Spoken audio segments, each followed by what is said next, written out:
Gold trusted gold buyers మీరు తాకట్టు పెట్టిన బంగారాన్ని విడిపించి ఈ రోజు ఉన్న మార్కెట్ ధరకు కొనబడను. మీరు సినిమా తీస్తున్నారు, మీకు అందుబాటులో ఉన్న లేదా ఆ కథ డిమాండ్ చేసిన నటులను పెట్టుకున్నారు.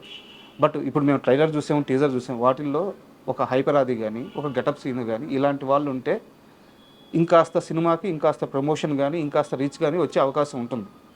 బట్ మీరు ఈ ప్రశ్నకి ఏం సమాధానం చెప్పారంటే అలాంటి క్యారెక్టర్స్ లేవు, అందుకని నేను పెట్టలేదు అని చెప్పారు. క్యారెక్టర్స్ చిన్న క్యారెక్టర్స్ ఉన్నాయి అన్న. ఇంకో సీరియస్ డౌట్ వచ్చేసి, ఇంత కష్టపడి సినిమాని చేస్తున్నప్పుడు వాళ్ళిద్దరూ ఒక 2 సీన్లోనో ఒక సీన్లో కనిపించే ఒక చిన్న ట్రాక్ పెట్టుకోవడానికి మీలాంటి రైటర్లకు పెద్ద కష్టమేం కాకపోవచ్చు. మీరు ఆ పని చేయలేదు. అండ్ ఇంకో క్వశ్చన్, కంటిన్యూటీ క్వశ్చన్, సినిమా ఇంకో 3 రోజుల్లో స్ట్రీమింగ్ కాబోతుంది. అసలు ఈరోజు తీసేస్తే ఇంక 2 రోజులే, ఒక్కరోజు గట్టిగా మాట్లాడారు. మీరు అప్పుడు మాట్లాడేటప్పుడు ఏం చెప్పారంటే, శ్రీనితో కానీ ఆదితో కానీ ప్రమోషనల్ వీడియోస్ చేస్తాను అని చెప్పారు. ఇప్పటికీ రాలేదు. ఉంది యాక్చువల్గా ప్లాన్ 6th ఉంది. సో ఆది మా జర్మనీ వెళ్ళాడు. ఓకే, నిన్న వచ్చినట్టున్నాడు. But he is in Germany. Already మేము ప్లాన్ చేసుకున్నాము. అన్న నేను జర్మనీ నుంచి రాగానే ఫస్ట్ ఇమీడియట్గా అదే చేద్దామన్నా అన్నాడు. నిన్న కూడా మాట్లాడాను. 6th రోజు చేద్దామని ఫిక్స్ అయ్యాము. రాస్తారు నేను ఆది కలిసి చేయబోతున్నాం అది. సో అది ఉంది, ప్లాన్లో ఉంది. అండ్ ఆది ఎప్పుడు కూడా నేను అడిగినప్పుడు నో చెప్పలేదు. అలాగని చెప్పేసి మనం అది అడ్వాంటేజ్గా తీసుకోకూడదు అనేది నా ఒపీనియన్. ఆ గౌరవం ఉందా? అది 100% ఉంది. నాకు ఇంకొక విషయం చెప్తా, ఒక పేర్లు చెప్పను. ఒక పెద్ద ప్రొడక్షన్ హౌస్లో నాది ఒక పెద్ద సబ్జెక్టు ఓకే అయింది. ఓకే, కానీ అందులో కొంతమంది మారిపోయారు స్టాఫ్. ఒక హిందీలో ఒక పెద్ద హీరో సైడ్ నుంచి మనకు అప్రూవల్ కూడా వచ్చే ఛాన్సెస్ ఉన్నాయి. అది ఓకే కావాలంటే నాకు ఇక్కడ ఈ ప్రొడక్షన్ హౌస్ నుంచి సపోర్ట్ కావాలి. నేను అక్కడ నుంచి వెళ్ళిపోయిన పర్సన్ అడిగా, సార్ ఎలా సార్ మరి ఇప్పుడు అంత పెద్ద హీరో మనకు ఓకే చెప్పేలా ఉన్నారు, ప్రొడక్షన్ హౌస్ ఇది ఉంటే బాగుంటుంది కదా అంటే, ఇప్పుడు అంతా మారిపోయింది కదమ్మా, ఒక పని చెయ్యి, ఆదికి బాగా పరిచయం వాళ్ళు, ఓకే నువ్వు ఆదితో ఒక మాట చెప్పిస్తే అవుద్ది అని అన్నా. ఇప్పుడు నేను ఆదిని అడగడం వల్ల ఆది వెళ్ళి మాట్లాడొచ్చు, కానీ నాకు ఇబ్బంది పెట్టినట్టు పీపుల్ సార్. అది నేను చెప్పాను, పేర్లు చెప్పాను. అర్థమైందండి. సో మనకు ఇప్పుడు ఆది నాకు ఒక గ్రాటిట్యూడ్ చూపించినంత మాత్రాన, ఆది నేను పిలిచినప్పుడు రెస్పాండ్ అయినంత మాత్రాన ఆది నాకు ఇది చెయ్యి అది చెయ్యి అని చెప్పి అడగడం అనేది నాకు కరెక్ట్ కాదనిపిస్తుంది. ఎవరైనా సరే నేను ఇప్పుడు ఈవెన్ ఆదిని కూడా ఏంటంటే నీకు ఫ్రీ ఉన్నప్పుడు ఆది అని అడుగుతాను తప్ప, ఆది నువ్వు వచ్చి ఇది చేసి పెట్టమ్మా, నాకు అది చేసి పెట్టమ్మా అని అడగడం అనేది ఇబ్బందులు పెట్టడం నాకు ఇష్టం ఉండదు. అంతే తప్ప మన సినిమాలో కూడా నిజంగా చెప్పాలంటే మీరు చూడండి 7th రోజు చూస్తే మీకు అర్థమవుతుంది, ఆది చేయగలిగేంత పెద్ద క్యారెక్టర్స్ లేవు. అలాగని చెప్పేసి నేను తీసుకొచ్చి ఆది నువ్వు చెయ్యంటే చిన్న క్యారెక్టర్నే చేస్తాడు, కానీ నేను దాన్ని అడ్వాంటేజ్గా తీసుకున్నట్టు అవుతుంది. అలా తీసుకోవడం నాకు ఇష్టం. అంటే ఎందుకు అడిగానంటే ఈ క్వశ్చన్, ఈ 9 నెలలు 10 నెలల కాలంలో మీరు ఎంత స్ట్రగుల్ పడ్డారో ఈ 2-3 రోజుల్లో తెలుసుకున్నాను నేను. చాలామందికి ఫోన్లు చేస్తే కొంతమంది ఏమో బడ్జెట్ గురించి మాట్లాడకుండా వచ్చి షూట్ చేశారు. వీళ్ళు ఖచ్చితంగా నా మనుషులే కదా, వచ్చి హెల్ప్ చేస్తారు కదా, నాతో కష్టంలో పాలు పంచుకుంటారు కదా అనుకున్న వాళ్ళు ఈ రెమ్యునరేషన్ అయితే నేను చేయను. యాక్చువల్గా అది చెప్పేసి చేశారా? అయిందండి. నాకు ఇప్పుడు మన టేస్టీ తేజ కావచ్చు, ఇమాన్యుయల్ కావచ్చు, అప్పారావు గారు, వీళ్ళందరూ కూడా చిన్న చిన్న క్యారెక్టర్స్ అయినా కూడా షూట్ ఉంది ఇలా పలానారు అంటే నేనేం చేశాను, అలాగే సేమ్ థింగ్ ఇలా అడ్వాంటేజ్గా తీసుకోవద్దు అనే ఉద్దేశంతో మా ప్రొడక్షన్ మేనేజర్తో మాట్లాడించి ఎంత బడ్జెట్ ఉంది ఏంటి అన్నీ క్లియర్గా చెప్పండి ఫస్టే, ఇక్కడికి వచ్చిన తర్వాత మళ్ళీ వాళ్ళు ఫీల్ అవ్వద్దు అని చెప్పి మాట్లాడిస్తే, ఇమ్ము కావచ్చు తేజ కావచ్చు వీళ్ళంతా ఏంటంటే బడ్జెట్ గురించి పక్కన పెట్టండి అన్న, అభియాన సినిమా మేము వచ్చి అన్న వీళ్ళు.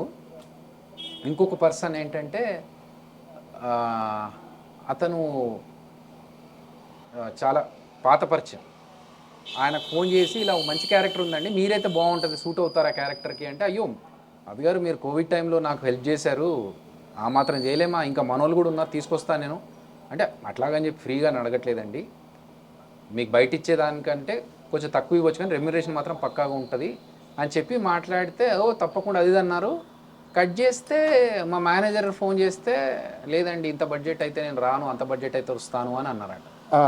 నాకు నమ్మబుద్ధి కాలేదు. అరే ఉండదే అలా, ఆయన మొన్న నాతో మాట్లాడినప్పుడు ఇవన్నీ కాదే, నేను ఇంకో కొంతమందిని తీసుకొస్తాను మన కోసం హెల్ప్ చేసే వాళ్ళని సపోర్ట్ చేసే వాళ్ళని అన్నారని చెప్పి మా డైరెక్షన్ డిపార్ట్మెంట్ పర్సన్కి మా ఫ్రెండ్కి చెప్పి ఒకసారి కనుక్కో, ఎందుకంటే మధ్య మధ్యలో వీళ్ళు ఏమన్నా మిడిల్ మ్యాన్ వీళ్ళు మేనేజర్స్ కానీ వీళ్ళు ఏమన్నా కొంచెం మా వాళ్ళ పర్సన్స్ని పెట్టడానికి చేస్తూ ఉంటారు కదా, అలాంటిది ఏమైనా ఉందా, లేకపోతే మనం రాంగ్ విన్నామా, అతను రాంగ్ పర్సనా తెలుసుకో అంటే అతను ఫోన్ చేసి "ఆ, అన్న అదే అతను అదే అంటున్నాడు, బడ్జెట్ ఇంత అయితే తప్పరా అని అంటున్నాడా."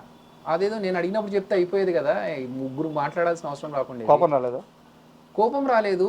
అంటే మనం నమ్మిన వ్యక్తి మన ఇప్పుడు అన్ని మాటలు మాట్లాడకుండా సరే నేను చేయను అంటే అయిపోయేది. ఓకే అనుకున్నాను అంతే. ఓహో ఓకే ఇలా కూడా ఉంటారా మనుషులు. పేరు చెప్తారా?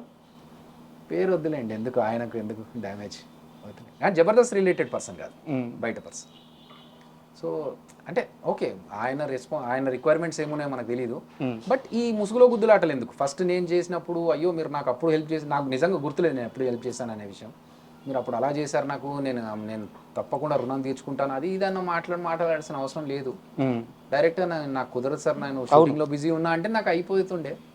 But okay. అయితే ఈ పీరియడ్లో మీకు మనుషుల చాలా అంతా అర్థమైపోయింది. ఓహో అంటే ఇప్పటివరకు యాక్టింగ్ చేస్తున్నప్పుడు కానీ జబర్దస్త్లో ఉన్నప్పుడు కానీ నా స్కూప్ అంతవరకే ఉండేది. జబర్దస్త్ రిలేటెడ్ పర్సన్స్తోనే నేను మాట్లాడడం, కలవడము, ప్లస్ నా పని నేను చేసుకొని వెళ్ళిపోవడము, మిగతా విషయాల్లో నేను పెద్దగా పట్టించుకునేవాని కాదు.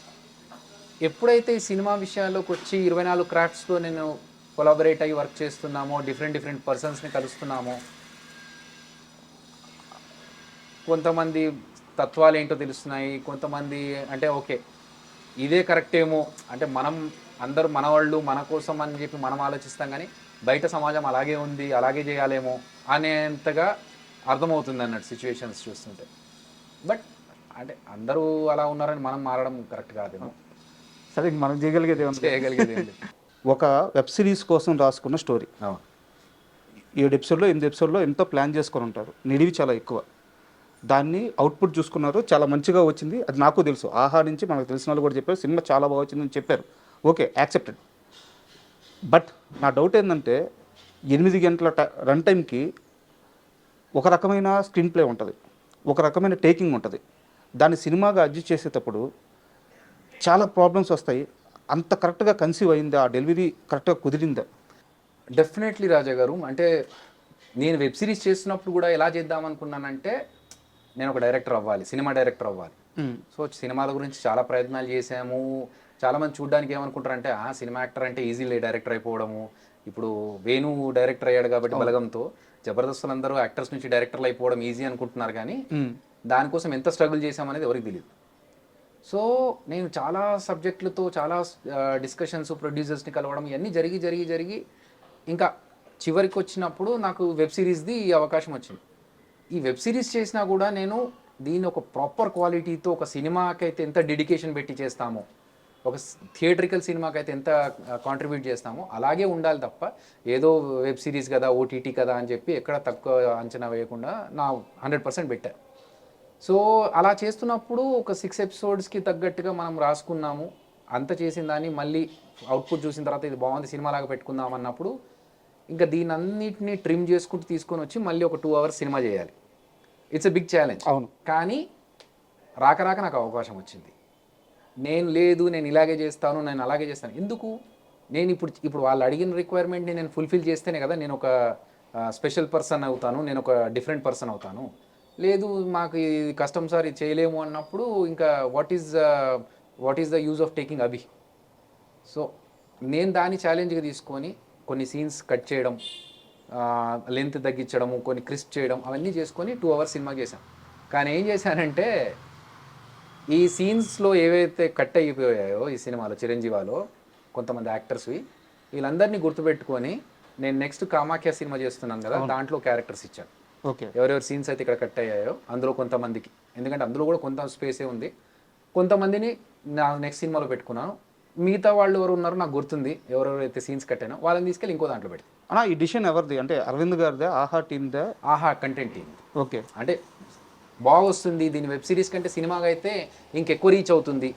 రాజ్ తరుణ్ కూడా ఉన్నాడు కాబట్టి, సో సినిమాగా అయితేనే బాగుంటుంది అన్నప్పుడు నాకు కూడా అలాగైతే నాకు కూడా అడ్వాంటేజ్ అనిపించింది. ఎందుకంటే వెబ్ సిరీస్ లాగా పెట్టి చేసే కంటే సినిమా అయితే నాకు ఇంకొక బెనిఫిట్ కూడా అనిపించి నేను ఛాలెంజ్గా తీసుకున్నాను. అరవింద్ గారిని కలిసారా? కలిసాం. 2-3 రోజుల్లో సినిమా రిలీజ్. అవునవును. యాక్చువల్గా ఆయనకు ఫస్ట్ టైం స్టోరీ చెప్పడానికి వెళ్ళినప్పుడు కలిసాము. ఓకే, తర్వాత ఆహా నుంచి అప్డేట్స్ వెళ్తా ఉన్నాయి, కానీ పర్సనల్గా కలవలేదు. సినిమా ఇప్పుడు రిలీజ్ కదా, అప్పుడు వెళ్ళి కలుస్తాను. స్టోరీ చెప్పడానికి వెళ్ళినప్పుడు ఎలా ఉండింది అన్నారు? చాలా ఎంజాయ్ చేశారు. ఆయన 20 మినిట్స్ టైం ఇచ్చారు. 20 మినిట్స్లో ఆయన విని చాలా హ్యాపీగా ఫీల్ అయ్యి ఒక 15 నిమిషాలు పక్క రూమ్లో కూర్చున్నాము. వచ్చి ఆహా టీం శ్రావణి గారు వచ్చేసి నచ్చిందండి అరవింద్ గారికి, వీఆర్ ప్రొసీడింగ్ విత్ ఇన్ అన్నారు. అదిరే అభి అంటే సామాన్యమైన వ్యక్తి కాదు. ఎందుకంటే ఒక మనిషిని ఒక్కసారి చూసిన తర్వాత వాళ్ళు టాలెంట్ ఉందా లేదా, మనకు పనికొస్తారా పనికిరాడా, ఏ ఫీల్డ్కి సరిపోతాడు, ఇవన్నీ అంచనా వేయగలరు. అలా అంచనా వేసే ఈరోజు కొన్ని పదుల మంది మీ శిష్యులు జబర్దస్త్లో కానీ బుల్లితెర మీద కానీ ఉన్నారు. ఇక్కడ నా స్ట్రైట్ క్వశ్చన్ ఏంటంటే, కొన్ని రోజుల క్రితం బండ్ల గణేష్ గారు మాట్లాడుతూ అల్లు అరవింద్ అసలు ఏమీ చేయడు, క్రెడిట్ మొత్తం ఆయన జేబులో వేసేసుకుంటాడు, ఓకే గమ్ముగా సింపుల్గా అలా కూర్చొని ఉంటాడు, సక్సెస్ వస్తే మాత్రం ఆయన జేబులో పడిపోద్ది, రాజా లైఫ్ అది ఇది అని చెప్పి మాట్లాడారు. మీరు అరవింద్ గారిని కలిశారు, బండ్ల గణేష్ గారి మాటలతో మీరు ఏకీభవిస్తారా? అసలు ఫస్ట్ ఆఫ్ ఆల్ ఆయన అన్న విషయం నాకు తెలీదు, కానీ మేము అరవింద్ గారిని కలిసిన దాని ప్రకారం అయితే ఆయన చాలా వెల్కమింగ్గా ఉన్నారు. అంటే నేను ఇంతకుముందే చెప్పా, చాలా స్ట్రగుల్ చేస్తే నాకు వచ్చిన ఆపర్చునిటీ ఇది. అలా అనుకుంటే ఆయన నాకు ఈ సబ్జెక్ట్ ఇవ్వాల్సింది కాదు. ఒకవేళ మీరు అన్న ప్రకారం ఆలోచించి, గణేష్ గారు అన్న ప్రకారం ఆలోచించి ఉంటే ఎందుకు అతనితో వెళ్ళడము, ఎవరో తెలిసిన డైరెక్టర్ని పెట్టుకొని చేసుకోవచ్చుగా, ఆల్రెడీ చేసిన సినిమాలు డైరెక్ట్ చేసిన అతనితో వెళ్ళొచ్చు కదా, ఈ అబ్బాయితోనే ఎందుకు అని కూడా అడగొచ్చు. కానీ అభి డైరెక్ట్ చేస్తున్నాడు. నిజంగా చెప్పాలంటే నన్ను ఆయన గుర్తుపట్టలేదు. ఓకే, జబర్దస్త్ అదిరే అభిని గుర్తుపట్టలేదు. ఎలా గుర్తుపట్టి? నేను వెళ్ళాను, మామూలుగా వెళ్ళాను, నమస్తే సార్ నా పేరు అభినయ కృష్ణ అంటే ఓకే అమ్మ కూర్చో అన్నారు. శ్రావణి గారు అంతా సబ్జెక్ట్ గురించి చెప్పమన్నారు, మేము నరేష్ని ఇచ్చాం, బయటకు వచ్చాను అంతే తప్ప నేను జబర్దస్త్లో చూశానమ్మా నిన్ను ఏం లేవు. సో ఆయన నన్ను గుర్తుపట్టలేదు అనే విషయం నాకు అర్థమైంది. సో ఒక అభి అనే పర్సన్ వచ్చాడు, నరేష్ని ఇచ్చాడు, కొత్తతను ఫస్ట్ టైం సినిమా చేస్తున్నాడు అని చెప్పి ఆయన మనకు అవకాశం ఇచ్చారు అప్పుడు. అంతే తప్ప ఇతను జబర్దస్త్ చేశాడు, ఇతనికి టైమింగ్ సెన్స్ ఉంది, లేకపోతే కామెడీ పంచ్లు బాగా ఇస్తాడు, ఇట్లాంటివి కన్సిడర్ చేసేయలే. మంచి కథ ఉంటే ఆహాలో అంత ఈజీ. అదే జరిగింది. మంచి అట్లా అని చెప్పి ఈజీ యాక్సెస్ అని కాదు, it has to go from one stage to another stage. మనం ఫస్ట్ లైన్ చెప్పాము, తర్వాత డెవలప్ మంచి కథ ఉంటే ఎగ్జాక్ట్లీ. సో నేను అంతకుముందు నేను కూడా వేరే కథలు చెప్పాను, అవి నచ్చలేదు వాళ్ళకి. ఒక 4-5 కథలు చెప్పిన తర్వాత ఇది కాదు అన్న తర్వాత పట్టు వదలని విక్రమార్కుల్లా నేను ఇంకో కథ రెడీ చేసుకొని ఇది లైన్ అండి మీరు ఓకే అంటే నేను డెవలప్ చేస్తానంటే ఇది బాగుంది గోయడ్ అంటే మళ్ళీ దాన్ని నేను ఇంకొక అతనితో డెవలప్ చేయించి నేను కొంచెం దాంట్లో అప్డేట్ చేసుకొని అన్నీ చేసి ఒక 4-5 లెవెల్స్ దాటినాక అప్పుడు అరవింద్ గారి దగ్గరికి వెళ్ళాను. సో అరవింద్ గారు ఎప్పుడు అంటే మీరు అన్న ప్రకారం, గణేష్ గారు అన్న ప్రకారం అనుకుంటే మాత్రం నాకు అవకాశం రాకూడదు.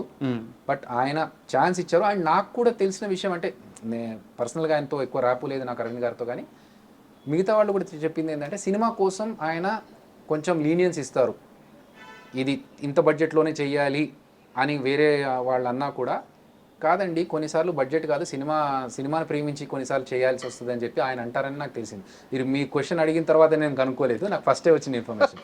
సో సినిమా మీద ప్రేమ ఉంది కాబట్టి ఆయన ఇన్ని సంవత్సరాల నుంచి ఉన్నారు. అన్నా మీకు బడ్జెట్ ఎంత ఇచ్చారు, ఎంతలో కంప్లీట్ చేశారు? Good question. ఇది ప్రొడ్యూసర్స్ని అడగాలి క్వశ్చన్, ఎందుకంటే కొన్ని విషయాలు బయటకు చెప్పకూడదు.